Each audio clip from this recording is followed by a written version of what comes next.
आज the John एंकरबर्ग show में कई महिलाएं ऐसे हार पहनती हैं जिसमें एक सुंदर सोने का क्रूस दिखता है। कभी कभी पुरुष अपने सूट पर एक छोटा सा क्रूस लटका कर पहनते हैं, लेकिन मैं अचंभित रह जाता हूं कि क्या लोग वास्तव में समझते हैं कि क्रूस का क्या मतलब होता है। आज के हमारे अतिथि हैं डॉक्टर अरविंद लुत्ज़र, जो लिखते हैं यीशु के क्रूस के नीचे खड़े होकर उसे मरते हुए देखना और उस उद्देश्य के लिए गवाह बनना जिसके लिए परमेश्वर ने संसार की निर्मित की। आगे वो कहते हैं, यदि आप समझते हैं कि यीशु क्रूस पर क्यों मरा, तो आप देखेंगे कि परमेश्वर के प्रेम और न्याय का मिलाप कैसे होता है। आप पाप के बोझ और उद्धार के सामर्थ को जान जाएंगे। यदि आप यीशु को उसकी निर्बलता, आज्ञाकारिता, दुख और करुणा में देखते हैं, तो आप सीखेंगे कि परमेश्वर आपसे कितना प्रेम करता है। क्रूस एक गहरा आश्चर्य है। उसकी महानता को समय भी नियंत्रित नहीं कर सकता। कोई भी हृदय इसका बोझ सहन नहीं कर सकता, और फिर भी ये हर एक चीज का केंद्र स्थान होता है। इसे पार नहीं किया जा सकता। जितना बेहतर हम समझेंगे कि क्रूस का मसीह के लिए क्या मतलब था, उतना ही बेहतर हम समझेंगे कि इसका हमारे लिए क्या मतलब होता है। इसे समझाने के लिए लेखक और धर्मशास्त्री डॉक्टर एडविन लुत्ज़र क्रूस से यीशु के कहे अंतिम वचनों का परीक्षण करके यीशु के हृदय में प्रवेश करेंगे। आज आप जो सीखते हैं वो आपका जीवन हमेशा के लिए बदल देगा। हम आपको जॉन एंकरबर्ग शो के इस विशेष एपिसोड में जुड़ने को आमंत्रित करते हैं।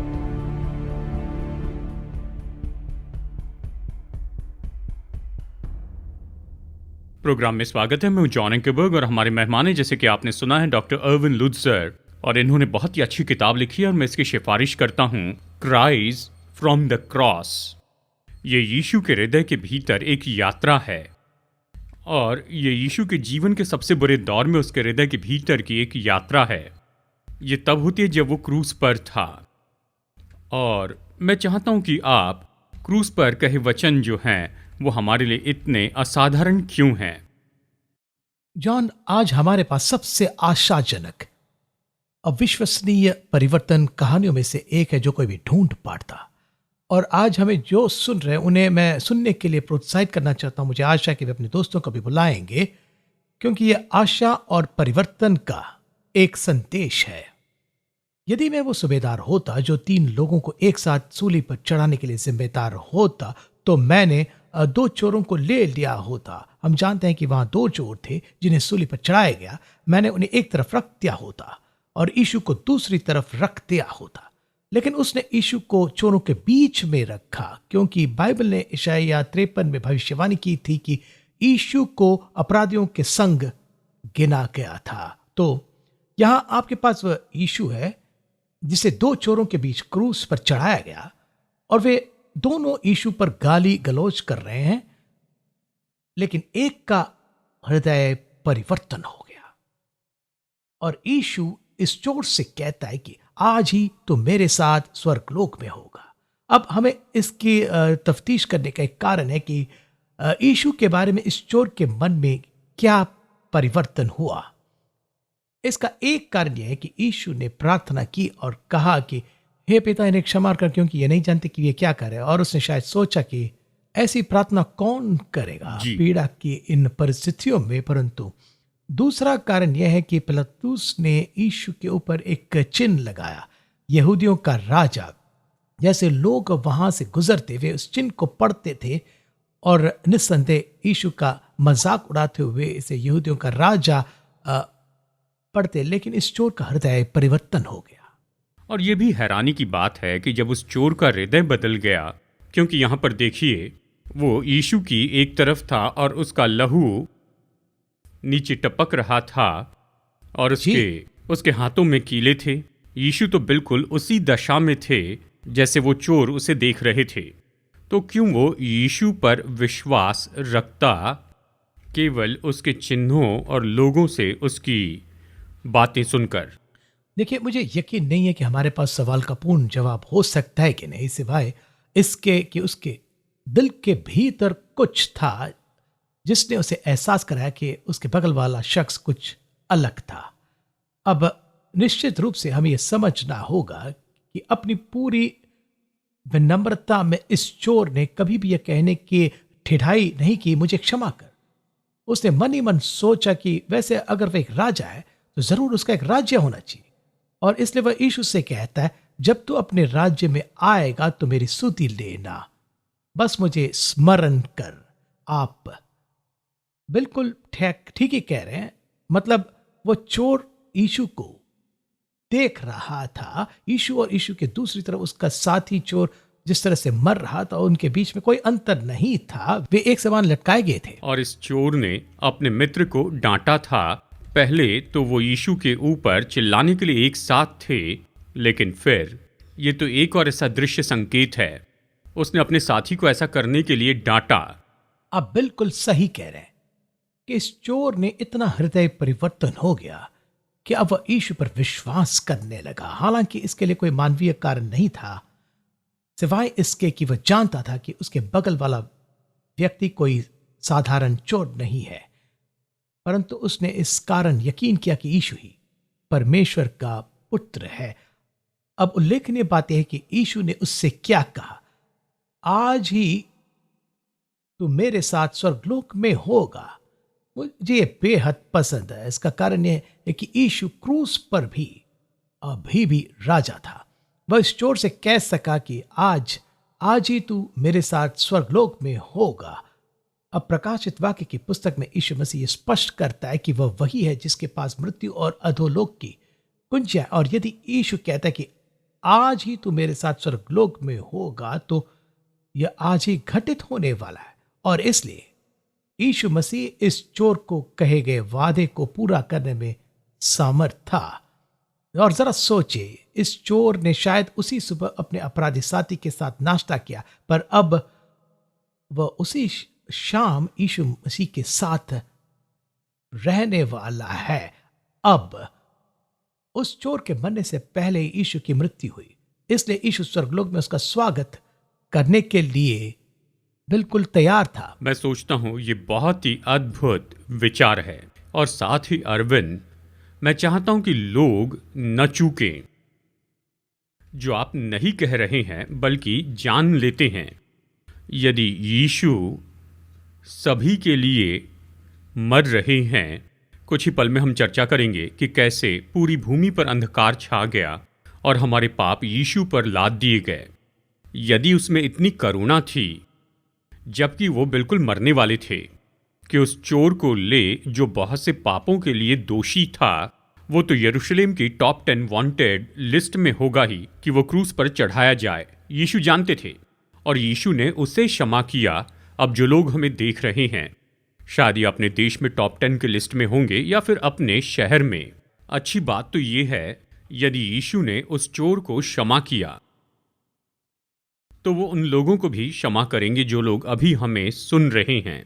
और बात यह है जॉन, जब आप रुक कर ये सोचते हैं, उस चोर को अच्छे काम करने का कोई अवसर नहीं मिला था। वह धर्मीपन के मार्ग पर चलने में योग्य नहीं था, क्योंकि उसके पैरों को क्रूस पर कीलों से ठोक दिया गया था। उसके हाथों का उपयोग कुछ भली भांति करने में नहीं किया गया था।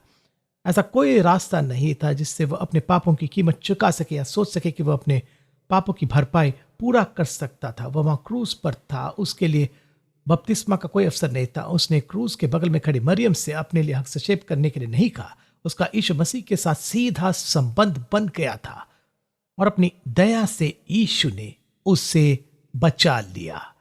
और इसलिए हमारे पास यहाँ जो कुछ है, यह विश्वास का एक उल्लेखनीय उदाहरण है, लेकिन यह भी एक उल्लेखनीय उदाहरण है कि यीशु कितना दयालु है कि वह क्रूस पर होने के बावजूद भी क्षमा करने के लिए तैयार है। ये तो बाइबल से संबंधित बदलाव का एक सच्चा उदाहरण है। आप सीधे यीशु के पास जाए, वो सबका उद्धार करता है। यदि आप कभी स्वर्ग में जाकर परमेश्वर से मिलना चाहते हैं, तो यीशु वो सब कुछ करता है जो आवश्यक है। अब सिर्फ इतना ही नहीं, बल्कि वह चोर उसी दिन स्वर्ग चला गया। अब कुछ ऐसे लोग हैं जो ये कहना चाहते हैं कि जब कोई व्यक्ति मरता है, यहां तक कि जब कोई मसीह भी मरता है, तो उसकी आत्मा पुनरुत्थान के दिन तक सोती है। पर यह सच नहीं है। यीशु ने कहा, आज ही तू मेरे साथ स्वर्गलोक में होगा। और प्रेरित पौलुस ने फिलिपियों 1 में कहा है कि मेरे लिए मरना, इस शरीर से निकलकर मसीह के साथ रहना कहीं बेहतर है।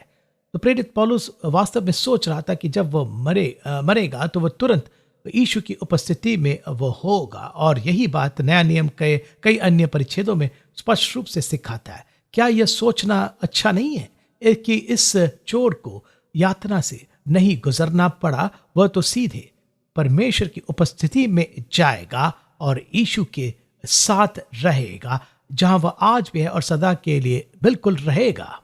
मैं चाहता हूं कि यहां पर कुछ व्यक्तिगत बात करना चाहता हूं। मैं जब छोटा था, मेरे सबसे अच्छे दोस्त की एक बहन थी। मैं 10 का था, वो 11 की थी और वो 12 का था। हमें पता चला कि उसकी बहन को कोई बीमारी है और हमें उसके बारे में कुछ पता नहीं था क्योंकि हम बहुत छोटे थे। हमें पता चला उसे हॉस्पिटल ले गए हैं। एक दिन हम शिकागो में बैठे थे और हम सामने की सीढ़ियों पर बैठे थे और फिर अचानक फ़ोन की घंटी बजी और माता पिता दौड़कर बाहर आए और वो तो जल्दी से अस्पताल की ओर चल पड़े और हम सोच रहे थे कि क्या हो गया है। हम बहुत छोटे थे। उस दिन मेरे मित्र की बहन की मृत्यु हो गई। तो मैं सोचने लगा क्या हो गया। हम उसके फ्यूनरल में गए, हमारे चर्च में ही, जिसमें 350 लोग थे। और फिर एक छोटी सी महिला जो आकर वहाँ पुलपिट पर खड़ी हुई। जब वहाँ पर भीड़ थी और वो मेरे दोस्त की बहन के मरने के समय उसके साथ थी, वो वहाँ पर बैठकर उसका हाथ थामे थी, उससे बात कर रही थी, तसल्ली दे रही थी। मैं अपने दोस्त के साथ सामने की कतार में बैठा था। ये बहन जिन्हें हम जानते थे और भरोसा करते थे, वो वहाँ खड़ी थी मुझसे बस कुछ फीट की दूरी पर। उसने कहा, जब, यानी उसने उसका नाम लिया, जब वो मर गई, मरने के पहले अचानक वो उठकर बिस्तर पर बैठ गई और उसने कहा, देखो देखो, मैं यीशु को देख रही हूँ, मैं स्वर्गदूतों को देखती हूँ। और उसने अपनी आंखें बंद कर दी और वो लेट गई। मैं 10 साल का था। मैं ये कभी नहीं भूला। यहां एक और मेहमान आए थे, अरविंद, जो आप ही की कुर्सी पर बैठे थे। कुछ महीनों पहले उनमें से एक अभी स्वर्ग में चले गए। वो अपने परिवार से बात कर रहे थे और अचानक ही उन्होंने उनसे कहा, बिल्कुल वैसे जैसे उनसे बातचीत कर रहे थे। उन्होंने कहा, अरे देखो, मैंने जो सोचा था उससे भी बढ़कर स्वर्ग बहुत ही सुंदर है। और वो मर गए। मैं हैरान हो गया। मैं ये कह रहा हूं कि यहां पर चोर से कहा, आज तू मेरे साथ स्वर्ग लोक में होगा। मैं कल्पना कर सकता हूं उसने अपनी आंखें खोली होगी। बस कुछ ही घंटों के बाद वो वहां पर यीशु को उसके पूरे प्रताप के साथ देखता है। यीशु ने उससे कहा, मैंने तुमसे कहा था मैं तुम्हें लेकर आऊंगा। और पता है, ये मुझे स्टीफनुस की याद दिलाता है जब उसे पथराव करके मार दिया था। नए नियम में इस व्यक्ति के बारे में कहानी है जिसने यीशु मसीह के बारे में बात की थी।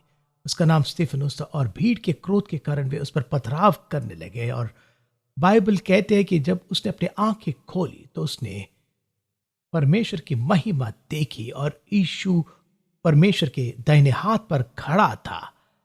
या ये दिलचस्प नहीं कि पूरे नया नियम में ये एकमात्र समय है जब यीशु को परमेश्वर के दाहिने हाथ पर खड़ा देखा गया है। अन्य यत्र लगभग 10 बार यह कहा गया कि यीशु परमेश्वर के दाहिने हाथ पर बैठा था। तो यह लगभग वैसा ही है कि जैसा यीशु कह रहा था कि हे स्टीफनुस, मुझे पता है कि यह पत्थर बहुत पीड़ादायी है, तुम एक बहुत यातनामय समय से गुजर रहे हो, पर मैं चाहता कि तुम ये जान लो कि जब ये खत्म हो जाएगा तो मैं तुम्हारे लिए यहाँ पर हूँ। अब ये सब कहने के बाद हमें एक सावधानी जारी करनी होगी। ऐसे कुछ लोग हैं जो मर जाते, जो कहते हैं कि उन्होंने यीशु को देखा और उसने उनसे कहा कि इससे कोई फर्क नहीं पड़ता कि वे क्या मानते हैं, वे किस धर्म से थे। इस प्रकार के जो अनुभव है वो धोखा देने वाले होते हैं, वे शैतान द्वारा भी दिए जा सकते हैं। और इसका कारण यह है कि केवल यीशु ही पिता तक पहुंचने का एकमात्र मार्ग है। और इसका कारण यह है कि वह वही है जिसने अपना लहू बहाया, जिसने पापों के लिए बलिदान दे दिया, लेकिन वहां किसी और ने ऐसा नहीं किया है। जी, मैं इस पर चर्चा करना चाहता हूँ। आपकी किताब ने इस पर बहुत अच्छा काम किया है और बताया है। यीशु की मृत्यु के बाद में वो चोर जिसने उस पर विश्वास करके कहा, मुझे स्मरण करना अपने राज्य में तो यीशु ने कहा आज तो मेरे साथ में स्वर्गलोक में होगा, और यीशु मर गए और चोर तो वहीं पर था। उसके पास संदेह के लिए बहुत से कारण थे। मैं उसके बारे में बात करना चाहूंगा। लेकिन सच्चाई है उसके संदेह के लिए एक कारण था कि जब यीशु मर गए, ये दोपहर का 12 बजे का समय था, तब से लेकर 3 बजे तक, यानी तब सूरज सबसे ज्यादा चमकता है, तब पूरे देश पर अंधकार छा गया था। तो बताइए क्या हो रहा था? खैर, सबसे पहले अंधकार का संबंध परमेश्वर के निर्णय से था। मतलब अंधकार परमेश्वर के न्याय से जुड़ा है। उदाहरण के तौर पर आप निर्गमन की पुस्तक के बारे में सोच सकते हैं, जहां विपत्तियों में से एक अंधकार था, एक भयंकर तरह का अंधकार। और उन दिनों हमारे पास आज जैसी रोशनी नहीं थी, और उन 3 घंटों के दौरान यीशु अपने पिता परमेश्वर के हाथों के साए में पीड़ा सह रहा था और पूरे संसार के पापों को सह रहा था। पर आइए हम खुद को उस चोर की जगह पर रखते हैं। वह यीशु पर विश्वास करता है, वह उन अन्य धन्य शब्दों को सुनता है। तब अचानक भूमि पर अंधकार छा जाता है और भूकंप के कारण चट्टानें 2 टुकड़ों में टूट जाती है। जॉन, मैं कुछ नहीं कर सकता, लेकिन सोचता हूं कि उसे कुछ बहुत गंभीर संदेह होने लगे और वह मन ही मन सोचने लगा, मुझे आश्चर्य है कि ये मनुष्य वास्तव में मसीह है? क्या वह वास्तव में मुझे बचाने में योग्य है भी कि नहीं? पर पता है, इससे कोई फर्क नहीं पड़ा, क्योंकि यीशु ने वादा किया था। और यदि उस चोर को संदेह भी हो, सच तो यह है कि वह चोर आज ही उसके साथ स्वर्गलोक में जरूर होगा। अब आप और मैं ऐसे लोगों को जानते हैं, जिन्हें मैं ऐसे व्यक्ति को जानता हूं जो एक बहुत कट्टर मसीह था। वो अपनी उम्र के 30वें साल के मध्य में मसीह में विश्वास रखने उद्धार पाने आया था। पर जब वह मनोभ्रंश बीमारी से पीड़ित था, तो उसके मन में केवल वही विचार थे। जब वह छोटा बच्चा था, उसने अपने परिवर्तन को स्मरण नहीं किया। क्या इससे फर्क पड़ता है? नहीं, क्योंकि उसने बाइबल पढ़कर यह वचन सुना था कि यीशु कहता है कि जो कोई मुझ पर विश्वास करेगा, अनंत जीवन उसी का है। और जीवन के सभी उतार चढ़ावों के बावजूद, लोगों द्वारा अनुभव की जाने वाली सभी कठिनाइयों के बावजूद, यह जानना अद्भुत है कि एक बार जब परमेश्वर हमें वह वादा देता है, तो यह हमें इस जीवन से अगले जीवन तक चलाता है। जी हाँ। और आज जो लोग हमें सुन रहे हैं, हमें उन्हें याद रखने के लिए प्रोत्साहित करना कि यीशु मसीह उन्हें बचाने में योग्य है, और उन्हीं वही वादा देता है जो उन्होंने इस अनजान चोर को दिया था। जी, अब हमारे पास ज्यादा समय बचा नहीं, लेकिन सच्चाई तो यह है, चाहता हूं दोनों चोरों की तुलना कीजिए। यानी एक चोर ने विश्वास किया और दूसरे ने यीशु मसीह का इनकार किया। दोनों चोरों ने प्रार्थना की। एक ने प्रार्थना करके कहा, यदि तू मसीह है तो अपने आप को और हमें बचा। वैसे जॉन, यदि यीशु ने उस प्रार्थना का उत्तर दिया होता, तो आपको और मुझे छुटकारा नहीं मिलता। सच है। हमें छुटकारा दिलाने के लिए यीशु को मरना पड़ा। तो उस चोर ने भी प्रार्थना की, दोनों को समान अवसर मिला था। यीशु की बातें दूसरे चोर ने भी सुनी। वह यह भी जानता था कि लोग यीशु मसीह को राजा कह रहे थे, लेकिन जो कुछ वह जानता था और जो कुछ उसने अपने चारों ओर घटित होते देखा था, उसे अस्वीकारा। अब जरा सोचिए, ये चोर हमेशा के लिए अलग हो गए, हमेशा के लिए। जी जॉन, मैं बस यहाँ पर एक व्यक्तिगत बात कहना चाहता हूँ जो मेरे दिमाग में आती है। जब मैं कनाडा में 12वीं कक्षा में था, तब मैंने अपना पहला उपदेश दिया था, और मेरा पाठ पवित्र शास्त्र का यही अंश था। और मैंने लोगों को स्पष्टीकरण दिया कि यीशु मसीह पूरी मानव जाति को किस तरह विभाजित करता है। मानव जाति काले और सफेद रंग या जातियों या देशों के बीच विभाजित नहीं है। मानव जाति उन लोगों के बीच विभाजित है जो यीशु मसीह को स्वीकारते हैं और जो उन्हें अस्वीकारते हैं। तो आज भी यीशु मसीह का क्रूस लोगों को विभाजित करता है। और ये 2 चोर हमेशा के लिए अलग हो गए, एक अनंतकाल परम सुख में और दूसरा अनंतकालीन न्याय के साथ। और हमें जो करना चाहिए वो यह है कि उस एक चोर की बुद्धि को पहचानना है, जो मरने से ठीक पहले क्रूस पर सदा के लिए स्वर्गलोक में परिवर्तित हो गया। जी, मैं भी यहाँ पर कुछ कहना चाहता हूँ कि केवल यही एकमात्र मृत्यु के समय स्वीकारा जाना है पूरी बाइबल में। क्योंकि बहुत से लोग जो हमें देख रहे हैं सोचेंगे हाँ, आप जो कह रहे हैं उसे मैं मानता हूँ, लेकिन अभी इस समय इसे नहीं करूँगा। लेकिन जब मेरे मरने का समय आएगा तब करूँगा। मैं प्रार्थना करके तब यीशु को स्वीकार करूँगा। देखिए, केवल एक ही मृत्यु के समय में किया गया बदलाव बाइबल में बताया गया है। एक तो ये परमेश्वर की दया दिखाता है, पर दूसरी बात, क्योंकि शायद आप अपने अंतिम दिन को न जान सके, शायद आप ऐसी दशा में चले जाएंगे कि प्रार्थना भी न कर पाए। देखिए, बहुत से कारणों से मृत्यु आती है। इन लोगों को आप कुछ बताइए। मैं आपसे एक बात जरूर कहना चाहता हूं जो आज हमें देख और सुन रहे हैं, क्योंकि यह इतना नाजुक मोड़ है कि जैसे बाइबल कहते हैं आज ही उद्धार का दिन है। जैसा कि जॉन इस बात पर जोर देते हैं, केवल एक ही उदाहरण था जिसमें आपने मृत्युशैया पर परिवर्तन होते देखा है, ताकि हमें आशा रहे। परंतु केवल एक ही ऐसा न हो कि हम अभिमानी हो जाए और मन में सोचे कि हमारा बाद में परिवर्तन हो सकता है। यहां तक कि जब आप इसे सुन रहे हैं, मेरा मानना है कि पवित्र आत्मा आपको यीशु मसीह का स्वीकार करने के लिए आपकी जरूरत दिखा रहा है। उस आवाज को अवश्य सुने। मुझे बरसों पहले एक ऐसे शख्स की कहानी पढ़ना याद है जिसे कुछ सोना मिला था। वो समूह का हिस्सा था जो सोने की खोज कर रहा था। उसने सोना लिया और एक थैले में रखा, फिर अपने कैबिन में सो गया। सोने से पहले उसने शराब पी ली थी। आधी रात को उसका कुत्ता भौंकने लगा। उस आदमी ने कुत्ते को चुप करने की कोशिश की, लेकिन कुत्ता भौंकता रहा। फिर उस आदमी ने गुस्से में कुत्ते को ही गोली मार दी। अगले सुबह उसे पता चला कि किसी ने उसके कैबिन में घुसकर सोने को चुरा लिया है। कहने का मेरा मुद्दा क्या है दोस्तों? उस एक आवाज को मत दबाओ जो तुम्हें यीशु मसीह के पास आने में मदद करने में समर्थ है। अपनी कड़वाहट को एक तरफ रखें, चिंताओं को एक तरफ रखें, गुस्से को और विश्वास न करने की अपनी वृत्ति को एक तरफ रखते हो और उस सब पर काबू पाओ। और इस चोर की तरह, और हम उसके मन में देखते हैं और कि भले ही उसके पास मसीह पर विश्वास करने के कुछ कारण थे, फिर भी उसने ऐसा किया और उसे यह वादा मिला कि वह सदा के लिए मसीह के साथ रहेगा। और यीशु ने कहा कि जो मुझ पर विश्वास करता है अनंत जीवन उसी का है।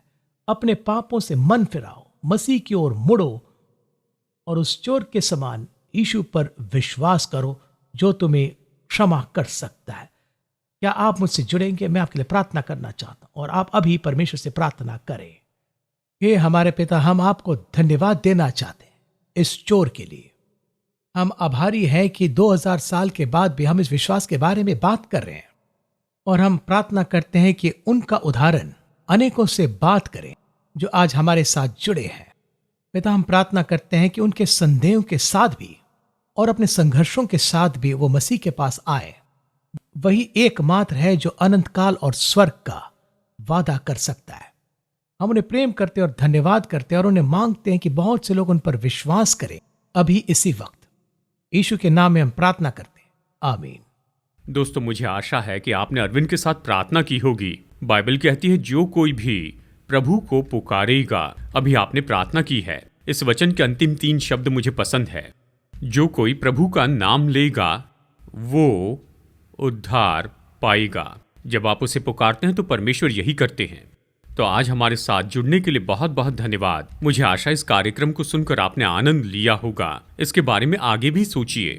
मैं चाहता हूं कि आप मेरे साथ बने रहें। मैं आपसे व्यक्तिगत बात करना चाहता हूं और मैं आपको यह भी बताऊंगा कि अगले हफ्ते अरविंद क्या बताने वाले हैं। बने रहिए, जॉन जल्द लौटेंगे।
करते हैं, वो आपको उद्धार देने का वादा करते हैं। अगर आप द जॉन एंकरबर्ग शो के और भी प्रोग्राम्स देखना चाहते हैं या दोस्तों को शेयर करना चाहते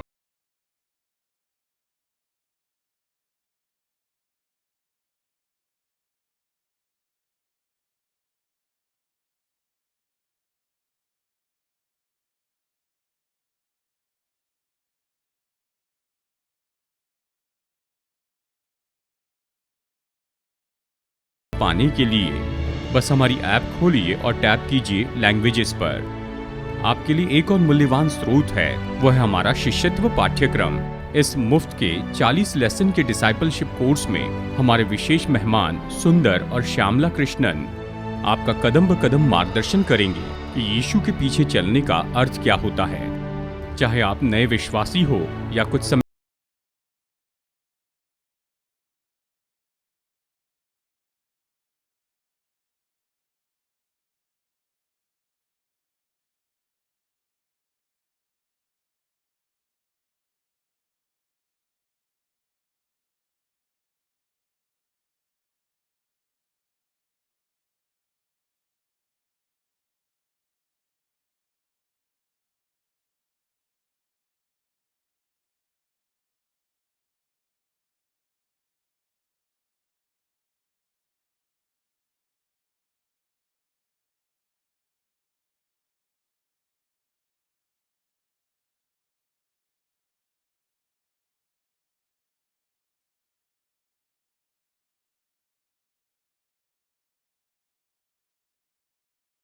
जगह है। आज हमारे साथ जुड़ने के लिए धन्यवाद। आशा है अगले हफ्ते इसी समय आप फिर जुड़ेंगे जॉन एंकरबर्ग शो के एक और एपिसोड के लिए। तो तब तक प्रभु आशीष दे और अगले हफ्ते मुलाकात होगी।